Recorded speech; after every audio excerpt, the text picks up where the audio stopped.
Could major moves be on the horizon for the San Francisco 49ers this offseason? We're talking about that on today's 49ers Report by Chat Sports. I'm Chase Sr. Thanks for being here with us. Some bombshell rumors on the Niners front coming from Niners insider and NFL insider Mike Silver, who reports that the Niners could make significant changes to this roster this offseason. And keep in mind, who is reporting this? Mike Silver, very respected in NFL circles, very respected by the San Francisco 49ers organization. I've seen him here in Indianapolis from the NFL Scouting Combine. He's really plugged in, always communicating with coaches, general managers, other people who cover this league. He's a great reporter. He's very well sourced. He's a Bay Area guy, has a lot of connections. And here's what he had to say to begin things on this front.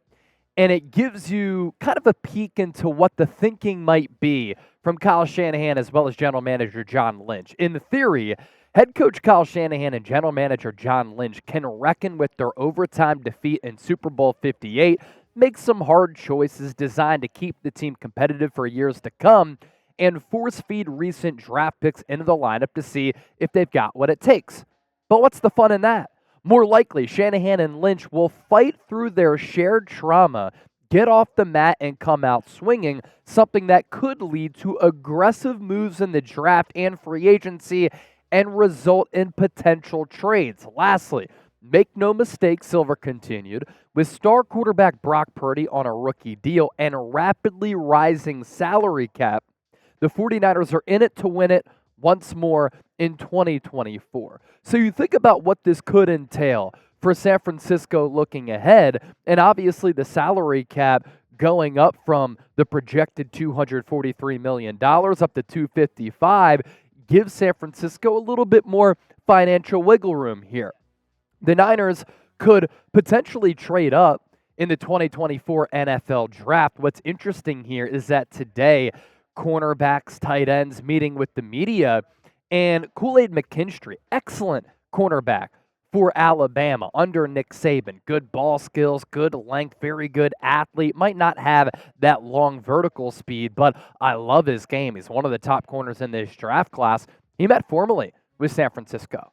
And the Niners right now are slotted to pick at number 31. If they want a player like that, they might have to trade up to get him. So a trade up in the NFL draft is certainly possible here. And then Tim Kawakami of The Athletic predicting that the Niners might trade up into the 20s to try to draft their future right tackle. A guy like Tyler Guyton, who started 10 games for Oklahoma this past year. He's a mauler in the ground game. Kyle Shanahan likes that with his system, wanting to run the football. He's also a really, really good athlete. So that's one possibility here. The Niners could make big splashes in NFL free agency, salary cap increases, they have more money, they make some contract restructures and maybe cut some veterans. We'll get to that coming up around the corner. That frees up some financial capital for this front office to work with to improve this roster. You could cut some of those long-tenured vets, and the cap increase just leads to more flexibility, and the Niners in the 2024 NFL Draft have 11 picks at their disposal, including multiple compensatory picks in the third round. Maybe you couple some of those third-round picks. Number 31, you move up into the 20s, and you get a player who you think could potentially be a plug-and-play guy. I know everybody is down on this Niners team following the Super Bowl loss in Super Bowl LVIII to Kansas City. Understandably so. Choked that game away.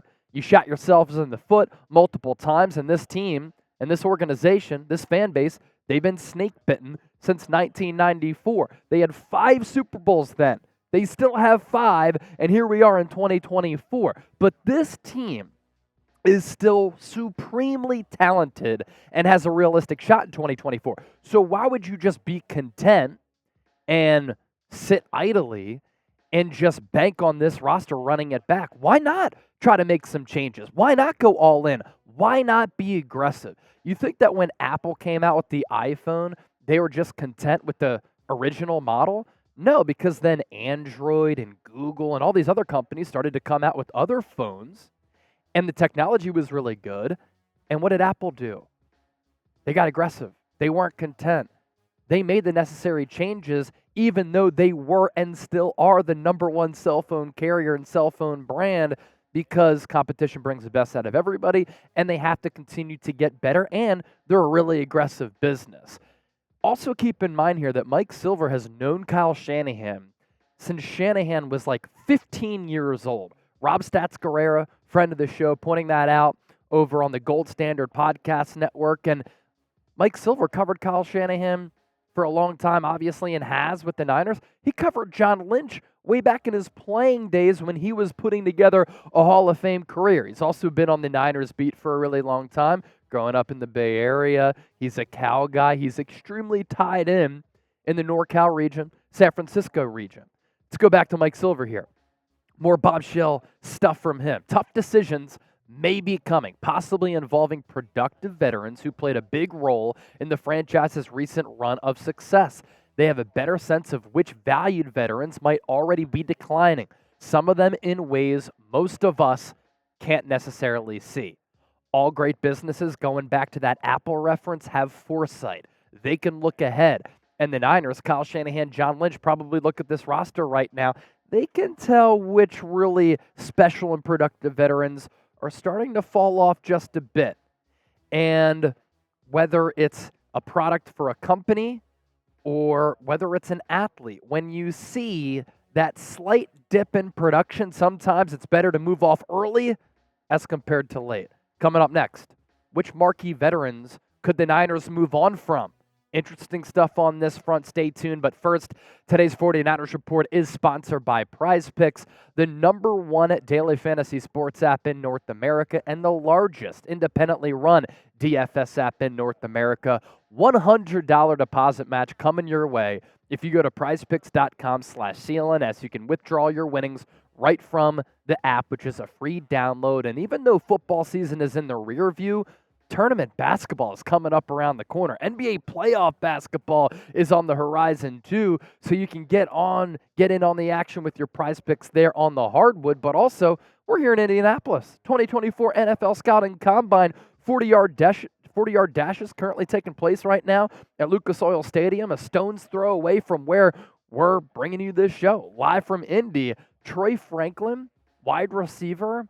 Let's go less than a 4.36 40-yard dash. Adonai Mitchell out of Texas, less than a 4.51 40-yard dash. I think he's getting disrespected there. And then his teammate, Xavier Worthy, more than a 4.3 40-yard dash. I think he clocks about a 4.4. So at prizepicks.com/CLNS, you pick two or more players. You choose more or less on their projected stat lines, or in this instance, their combine numbers. Have some fun with it.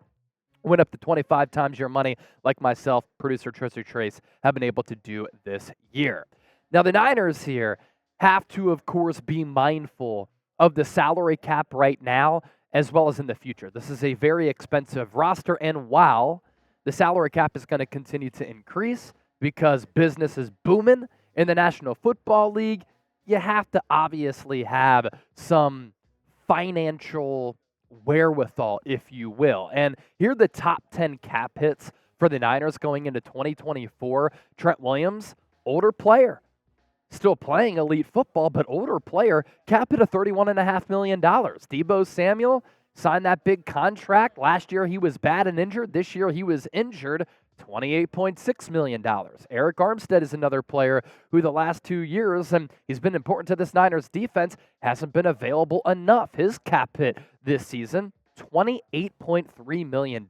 Now, there's some buzz that the Niners could work with Fred Warner on a contract extension that could lower this cap hit of $24.4. He's still in his mid-20s playing excellent all-pro football, best off-ball linebacker in the NFL. And when I talk to a lot of linebackers here at the Combine, who do you model your game after? A lot of them are saying Fred Warner, but still a lofty number there. George Kittle at 21.9, Mooney Ward 17.9, Javon Hargrave, second year of that 4-year, $84 million contract, checks in with the cap hit of 15.4, Bosa 14.5, and then Christian McCaffrey and Brandon Ayuk at 14.1. So that kind of gives you a sense as to the increasing financial issues that the Niners have on this roster with players who, on the screen that we just showed you, are all productive, but starting to get a little bit older. More from Silver here. It's easy for me to say that top of the market standouts like Trent Williams, George Kittle, Kyle Juszczyk, Deebo Samuel, Eric Armstead, and Javon Hargrave should be part of any effort to run it back. However, Shanahan and Lynch need to be honest about what the film showed. Sometimes elite football players fall off quickly and precipitously. Great word, I pronounced it flawlessly. If the coach and the general manager believe that applies to any of these players or to younger but well-worn stars like Deebo Samuel, Christian McCaffrey, or Dre Greenlaw, they need to act accordingly and try to find something better. According to organization sources, and listen closely, ladies and gentlemen, all my beautiful people, many tough conversations are already being contemplated inside the Niners building. What could those tough conversations be for Lynch and Shanahan?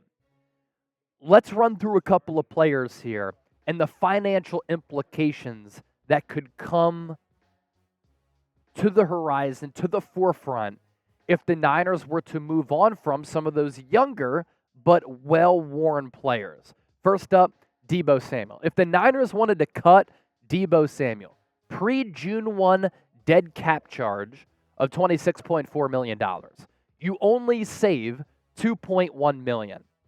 Doesn't make any sense to cut Deebo Samuel, to translate that, before June 1. Post-June 1, dead cap charge, $11.3 million. But you do save $17.2 million if you do this and sign Brandon Ayuk to a long-term contract extension because you think that he's wide receiver 1 and you want to give him wide receiver 1 money. Maybe the Niners go this route. As for Christian McCaffrey, I know a lot of you are going to rip me in the comment section. A lot of you are going to say things that aren't very nice about me. That's fine. You can say whatever you want about me. I only care what those who are close to me think about me. But let's have a conversation here. This is the thought-provoking content I like to bring you on this show. And running back position in a league that stands for not for long, as I'm looking at the NFL logo right now here in Indy, it makes sense to have this talk. Pre-June 1, dead cap charge if the Niners cut Christian McCaffrey of $8.5 million. Cap savings, $5.5. How about this, though? Post-June 1, dead cap charge of 2.1, a.k.a. not a lot at all. Your cap savings, $12 million. The shelf life for running backs is not long. McCaffrey, I love what he did this past year. NFL Offensive Player of the Year. Led the NFL in touches. Led the NFL in rushing yards. But there's a lot of tread on those tires. And who's to say he's going to be able to come back next year and be able to have a productive season? Now, he is under contract the next 2 years, and he's a special player. I think that he's a little bit different because he can stay in this league for a long time because he's a receiver threat. Would I cut Christian McCaffrey? No. But I worry about the health issues a little bit because prior to coming to San Francisco, he had a couple of injury-plagued years. And you look at these trends here. NFL touch leaders. 2021, Najee Harris. Year before that, Derrick Henry. Year before that, Christian McCaffrey. Then Ezekiel Elliott, Le'Veon Bell. More, David Johnson, Adrian Peterson, DeMarco Murray, LaShawn McCoy, Arian Foster. Those were the NFL touch leaders by season. And look at how much their touches decreased the following year. 48% decrease, 54% decrease, and that's in carries and then rushing yards. 67% decrease in receptions, 62% decrease in receiving yards, 57% decrease in touchdowns. All of those numbers are added up from all of those previous leaders for touches across the NFL. So with how good McCaffrey was in 2023, his body's beat up a little bit. And the previous history shows going back more than a decade, and then Josh Jacobs led the NFL in touches in 2022. He did not have the same year in 2023 that he did last year. His rushing yards were cut in half. So if you move on from Christian McCaffrey, does it go back to what I talked about a little bit earlier, where you get ahead of the game a little bit and you start to identify player getting a little bit older, wearing down a little bit, injury history at the running back position? Do we save $12 million with the post-June 1 cut. Again, I wouldn't do it, but these are the tough conversations that maybe Mike Silver is talking about here. So all of this very fascinating stuff. Stay tuned. It's going to be a wild offseason for San Francisco. Dre Greenlaw, let's talk about him. Pre-June 1, dead cap charge of 2.7. The Niners would save $6.8 million. Post-June 1, dead cap charge of less than $1 million. Cap savings, $8.5 million. And in 2023, think about what this organization did. Drafted D. Winters and Jalen Graham. Would it be doing Dre Greenlaw, who's the heart and soul of this defense, the man that the Niners call their enforcer on that side of the ball? Would it be doing him dirty? For sure. But the NFL sometimes is a dirty, ruthless business. And sometimes these, again, tough conversations are had. And sometimes these tough conversations result in tough decisions being made by other organizations across the NFL. Again, going to be a wild offseason. We're going to cover it every step of the way right here on the San Francisco 49ers Report. And I want to ask you just juicy stuff here from Mike Silver. If I see him, try to get him on the show, at least talk to him a little bit. What do you make of this Mike Silver report? Let me know down in the comments section. Thanks for watching the show, and don't forget to subscribe.